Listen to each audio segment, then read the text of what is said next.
All right, Deanna Klingman with us here on the John Mendola Show. We're at Arcaro and Janelle, the pizza capital of the world. Let's first talk about this Abington Heights squad of yours here. Let's talk about the 2024-2025 season. We're seeing some success from this squad. Yep, absolutely. I think coming into the year, we worked really hard in the off season. We probably put another season in during the summer and the fall in terms of getting games in, going to shootouts. We had some pieces to fill, and I think we did that very nicely. And at this point of the year, our chemistry is really where it should be, heading into the last 2 weeks of the season and getting ready for postseason play. It seems like you graduate so much talent, but then you have girls that just kind of fill in those roles. And you have a nice situation there at Abington Heights. Young ladies that come from good families, and then you do your best to put your little magic touch on them too. Absolutely, absolutely. They're a pleasure to coach.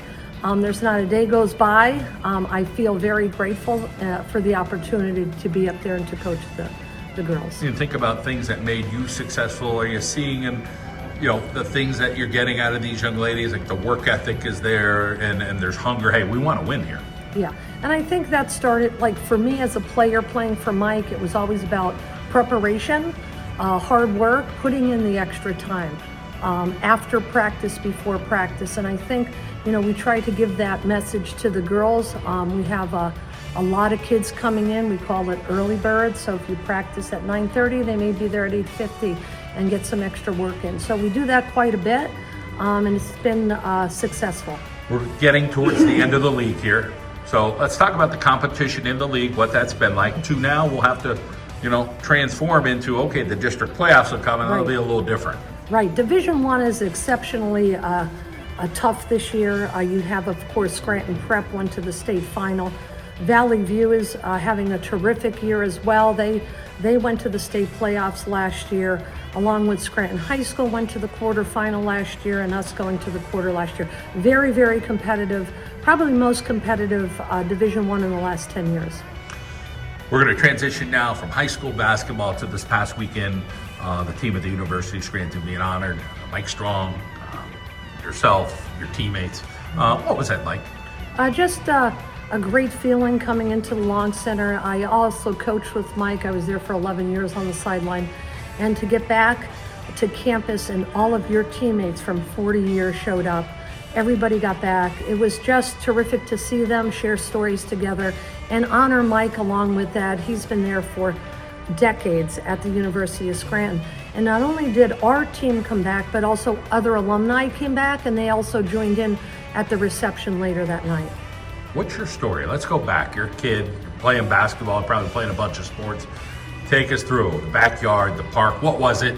What did you do to kind of put you in a position? You head to St. Joe's, you find yourself at Wilkes, you find yourself at the University of Scranton. It doesn't always work out the way it worked out for you, but in the end, it's a national championship. Right. It was a windy road. The journey was windy. I didn't know quite where I was going to end up, but back in high school, I moved into the Wyoming Valley West School District in 6th grade. First person I met was Scott Masholi, and his dad was the men's basketball coach, and I spent a lot of time with him all the way through high school. We played all summer together. We got into the gym early. So I really started to develop a passion for basketball, but I also ran cross country and track. And so senior year, I had to decide, do I want to run or do I want to play basketball?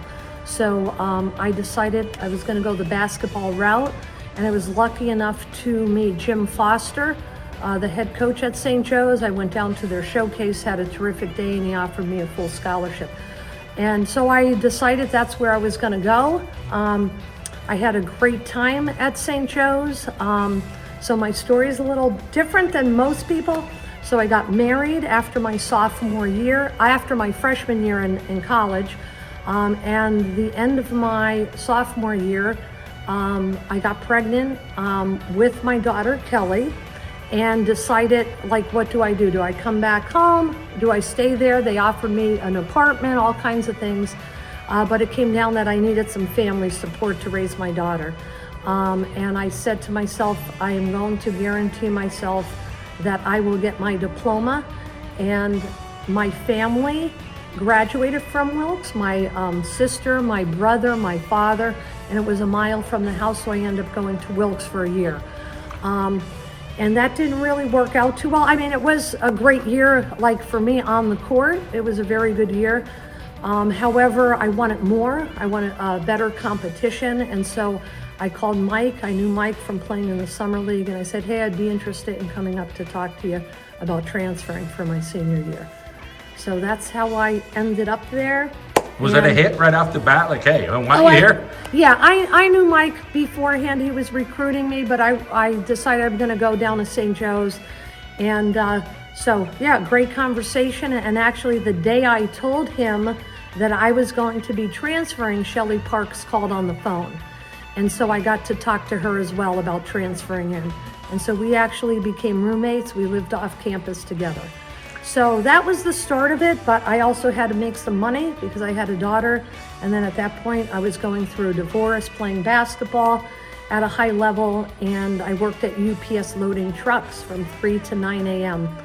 To make some money and for the family. So I had a lot of family support. My grandparents stepped in and babysat for me a lot.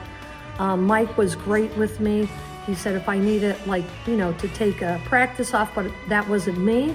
So I was at every practice and just wanted to really excel at, on the court. So that sleeping pattern, you're working 3 a.m. to 9 a.m., you're doing what you could with a baby, a young child, and then you're practicing or going to play a game. Yeah, and plus classes. I used to have class at 10 o'clock, and I was running in, and the professor said, you have to be at class. I would come with my work boots on and try to make it through class and get home for a couple hours sleep.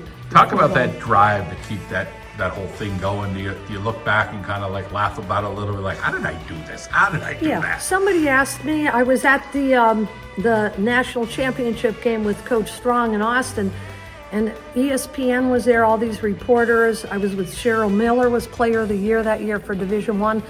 And they were asking me a lot of questions. They're like, how did you do it? I said, you just do it.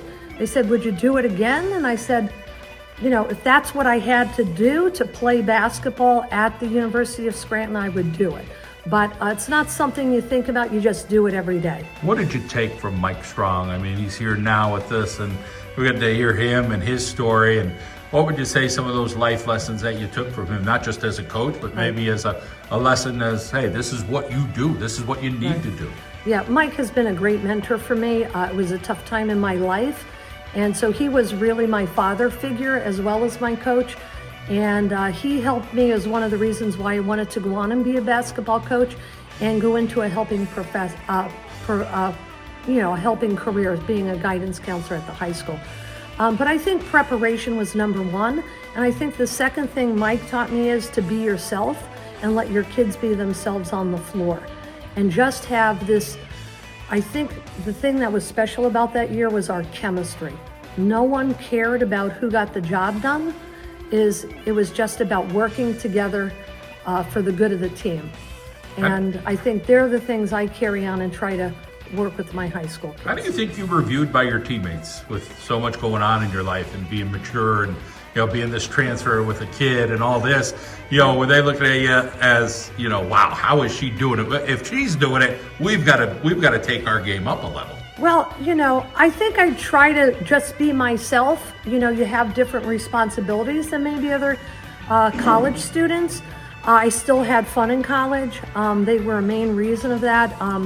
This past weekend we got to share stories, and many of them were not about basketball. It was about being together on our road trips, special occasions, going to Germany together. So we really shared a lot of things together, and they helped support me as well.